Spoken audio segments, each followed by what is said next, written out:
श्री गणेशाय नमः। ओम नमो भगवते वासुदेवाय। श्रीमद्भागवत महात्म्यम। कृष्णं नारायणं वन्दे कृष्णं वन्दे ब्रजप्रियं। कृष्णद्वैपायनं वन्दे कृष्णं वन्दे पृथासुतम्। अथ तृतीयोऽध्यायः। भक्ति के कष्ट की निवृत्ति। नारद जी कहते हैं, मैं भक्ति, ज्ञान और वैराग्य को स्थापित करने के लिए प्रयत्न पूर्वक श्री सुखदेव जी के कहे हुए भागवत शास्त्र की कथा द्वारा उज्जवल ज्ञान यज्ञ करूंगा। यह यज्ञ मुझे कहाँ करना चाहिए, आप इसके लिए कोई स्थान बता दीजिए। आप लोग वेद के पारगामी हैं, इसलिए मुझे इस सुख शास्त्र की महिमा सुनाइए। यह भी बताइए कि श्रीमद् भागवत की कथा कितने दिनों में सुनानी चाहिए और उसके सुनने की विधि क्या है। सनक जी बोले, नारद जी, आप बड़े ही विवेकी हैं। सुनिए, हम आपको यह सब बातें बताते हैं। हरिद्वार के पास आनंद नाम का एक घाट है। वहाँ अनेकों ऋषि रहते हैं तथा देवता और सिद्ध लोग भी उसका सेवन करते हैं। भांति भांति के वृक्ष और लताओं के कारण वह बड़ा सघन और वहाँ बड़ी नवीन बालू बिछी हुई है। वह घाट बड़ा ही सुरम्य और एकांत प्रदेश में है। वहाँ हर समय सुनहले कमलों की सुगंध आया करती है। उसके आसपास रहने वाले सिंह, हाथी, परस्पर विरोधी जीवों के चित्त में भी वैर भाव नहीं है। वहाँ आप बिना किसी विशेष प्रयत्न के ही ज्ञान यज्ञ आरंभ कर दीजिए। उस स्थान पर कथा में अपूर्व रस का उदय होगा। भक्ति भी अपनी आँखों के ही सामने निर्बल और जराजीर्ण अवस्था में पड़े हुए ज्ञान और वैराग्य को साथ लेकर वहाँ आ जाएगी। क्योंकि जहाँ भी श्रीमद् भागवत की कथा होती है, वहाँ ये भक्ति अपने आप पहुँच जाते हैं। वहाँ कानों में कथा के शब्द पढ़ने से ये तीनों तरुण हो जाएंगे। सूत जी कहते हैं, इस प्रकार नारद जी के साथ सनकादि भी श्रीमद् भागवत कथामृत का पान करने के लिए वहाँ से तुरंत गंगा तट पर चले आए। जिस समय वे तट पर पहुँचे, भूलोक, देवलोक और ब्रह्मलोक सभी जगह इस कथा का हल्ला हो गया। जो भागवत कथा के रसिक विष्णु भक्त थे, वे सभी श्रीमद् भागवत कथामृत का पान करने के लिए सबसे आगे दौड़ दौड़कर आने लगे।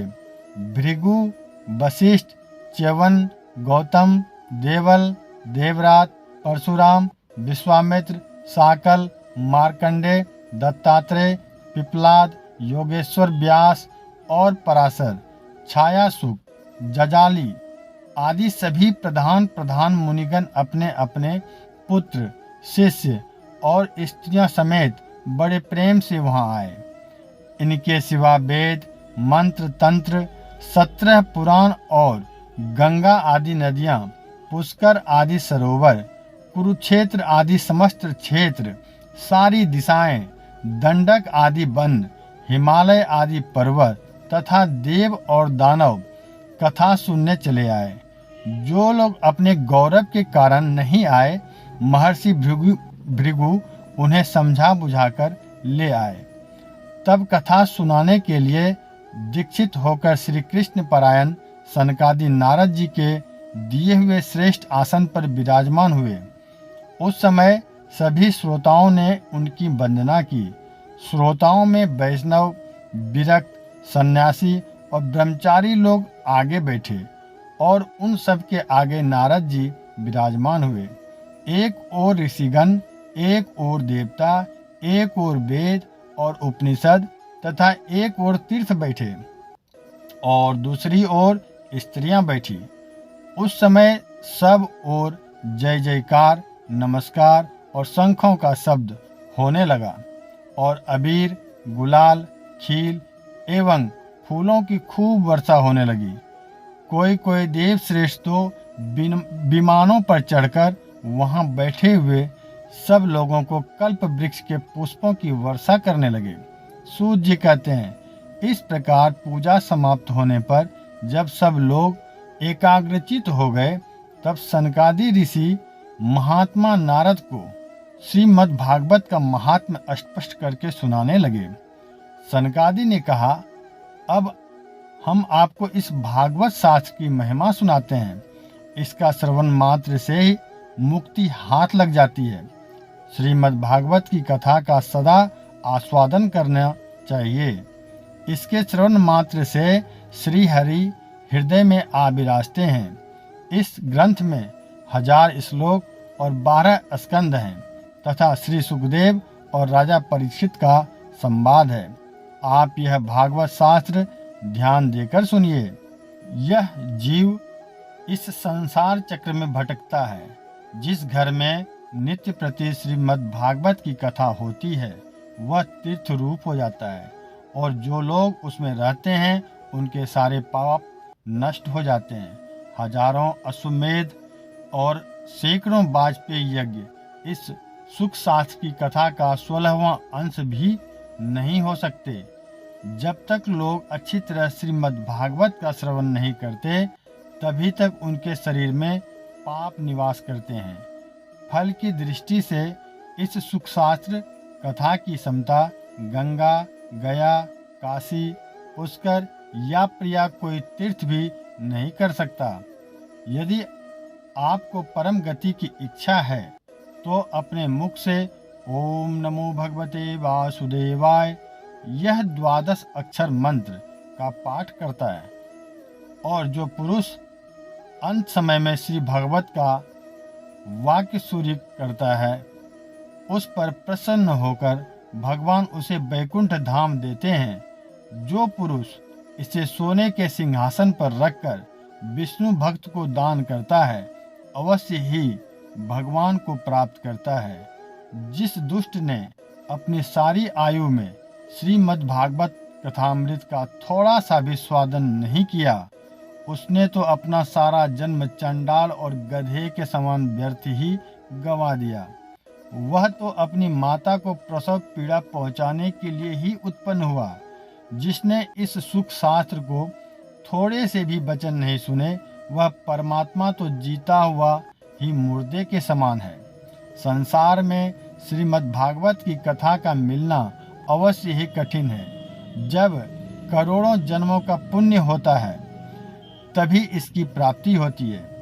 नारद जी, आप बड़े ही बुद्धिमान और योग निधि हैं। आप श्रवण कीजिए। इसे सुनने के लिए दिनों का कोई नियम नहीं है। इसे तो सर्वदा ही अच्छा है। इसे सत्य भाषण और ब्रह्मचर्य पालन पूर्वक सर्वदा ही सुनना श्रेष्ठ माना गया है, किंतु कलयुग में ऐसा होना कठिन है। इसलिए इसकी सुखदेव जी ने जो विशेष विधि बताई है वह जान लेनी चाहिए। कलयुग में बहुत दिनों तक चित्त की वृत्तियों को बस में रखना, नियमों में बंधे रहना और किसी पुण्य कार्य के लिए दीक्षित रहना कठिन है। इसलिए सप्ताह श्रवण की विधि है। श्रद्धा पूर्वक कभी भी श्रवण करने से अथवा माघ मास में श्रवण करने से जो फल होता है वही फल श्री सुखदेव जी ने सप्ताह श्रवण में निर्धारित किया है। रोगों की बहुलता और आयु की अल्पता के कारण तथा कलयुग में अनेकों दोषों की संभावना से ही सप्ताह श्रवण का विधान किया गया है। जो फल तप, योग और समाधि से नहीं हो सकता, वह सर्वांग रूप में सप्ताह श्रवण से सहज में ही मिल जाता है। सप्ताह श्रवण यज्ञ से बढ़कर है, व्रत से बढ़कर है, तीर्थ सेवन से तो सदा ही बड़ा है, योग से बढ़कर है, यहाँ तक कि ध्यान और ज्ञान से भी बढ़कर है। सोनक जी ने पूछा, सूत जी, यह तो आपने बड़े आश्चर्य की बात कही। अवश्य ही यह भागवत पुराण योग बेता ब्रह्मा जी के भी आदिकरण श्री नारायण का निरूपण करता है, परंतु यह मोक्ष की प्राप्ति में ज्ञानादि हैं। सभी साधनों का तिरस्कार करके इस युग में इनसे भी कैसे वृद्धि हुई? सूत जी ने कहा, शौनक जी, जब भगवान श्री कृष्ण नित्य धाम को जाने लगे तब उनके मुखारबिंद से एकादश स्कंद का ज्ञानोपदेश सुनकर वायु मार्ग जी पूछते हैं। उद्धव जी बोले, गोविंद, आप तो अपने भक्तों का कार्य करके परम धाम को पधारना चाहते हैं, किंतु मेरे मन में एक बड़ी चिंता है, उसे सुनकर आप मुझे शांत कीजिए। अब घोर कलिकाल आया ही समझिए, इसलिए संसार में फिर अनेकों दुष्ट प्रकट हो जाएंगे। उनके संसर्ग से सब अनेकों सत्पुरुष भी उग्र प्रगति के हो जाएंगे। तब उनके भार से दबकर यह गौरूपनी पृथ्वी किसकी शरण में जाएगी? कमल नयन, मुझे तो आपको छोड़कर इसकी रक्षा करने वाला कोई दूसरा नहीं दिखाई देता, इसलिए आप साधुओं पर कृपा करके यहाँ से मत जाइए। भगवान, आपने निराकार और चित्र मात्र होकर भी भक्तों के लिए ही तो यह सगुण रूप धारण किया है, फिर भला आपको वियोग होने पर वे भक्त जन पृथ्वी पर कैसे रह सकेंगे? निर्गुणोपासना में तो बड़ा कष्ट है, इसलिए कुछ और विचार कीजिए। प्रभास क्षेत्र में उद्धव जी के ये वचन सुनकर भगवान सोचे कि भक्तों के अवलंब के लिए मुझे क्या व्यवस्थित करें। शौनक जी, तब भगवान ने अपनी पूरी शक्ति भागवत में रखी। वे अंतर्धान होकर इस भागवत समुद्र में प्रवेश किया गया, इसलिए यह भगवान साक्षात शब्दमय मूर्ति है। इसके सेवन, श्रवण, पाठ या दर्शन से ही मनुष्य के सारे पाप नष्ट हो जाते हैं। इसका सप्ताह श्रवण सबसे बड़ा माना जाता है और कलयुग में तो अन्य सभी इसे छोड़ देते हैं। सूत जी कहते हैं, शौनक जी, जिस समय सनकादि मुनीश्वर इस प्रकार सप्ताह श्रवण की महिमा का बखान कर रहे थे, उस सभा में एक बड़ा आश्चर्य हुआ। उसे मैं तुम्हें बतलाता हूँ, सुनो। वहाँ तरुणावस्था को प्राप्त हुए अपने दोनों पुत्रों के साथ लिए विशुद्ध प्रेम रूपा भक्ति बार बार श्री कृष्ण गोविंद हरे मुरारी हे नाथ नारायण वासुदेव भगवान के नामों का उच्चारण करते हुए अकस्मात प्रकट हो गई। सभी सदस्यों ने देखा कि परम सुंदरी भक्ति रानी भागवत के अर्थों का आभूषण पहने वहां पधारी। मुनियों की उस सभा में सभी यह तर्क वितर्क करने लगे कि ये यहाँ कैसे आए, कैसे प्रविष्ट हुई।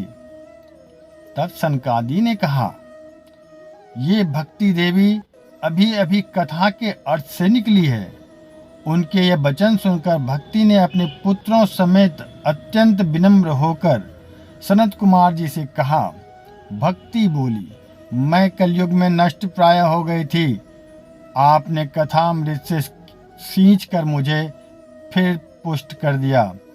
अब आप यह बताइए कि मैं कहाँ रहूं।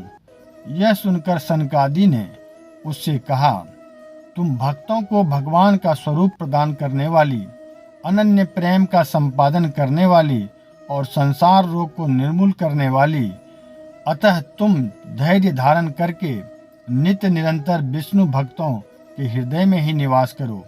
ये कलयुग के दोष भले ही सारे संसार पर अपना प्रभाव डाले, किंतु वहां तुम पर इनकी दृष्टि भी नहीं पड़ सकेगी। इस प्रकार उनकी आज्ञा पाते ही भक्ति तुरंत भागवत भक्तों के हृदय में जा विराजी। जिनके हृदय में एकमात्र श्री हरि की भक्ति निवास करती है, वे त्रिलोक में परम निर्धन होने पर भी परम धन्य हैं, क्योंकि इस भक्ति की डोरी से बंधकर तो साक्षात भगवान भी अपना परम धाम छोड़कर उनके हृदय में आ जाते हैं। भूलोक में यह भागवत साक्षात पर ब्रह्म का विग्रह है। इसकी शरण लेकर इसे सुने और सुनाने वालों को ही भगवान श्री कृष्ण की समता प्राप्त हो जाती है। तो इस तरह से भागवत महात्म्य का तृतीय अध्याय समाप्त हुआ। गाइज, आपको कथा अच्छी लगी हो तो आप सब्सक्राइब करें, लाइक करें और नेक्स्ट अध्याय की कथा सुनने के लिए बेल आइकन ऑल पर प्रेस कर दें ताकि नेक्स्ट भागवत महापुराण का अध्याय आप सुन सकें।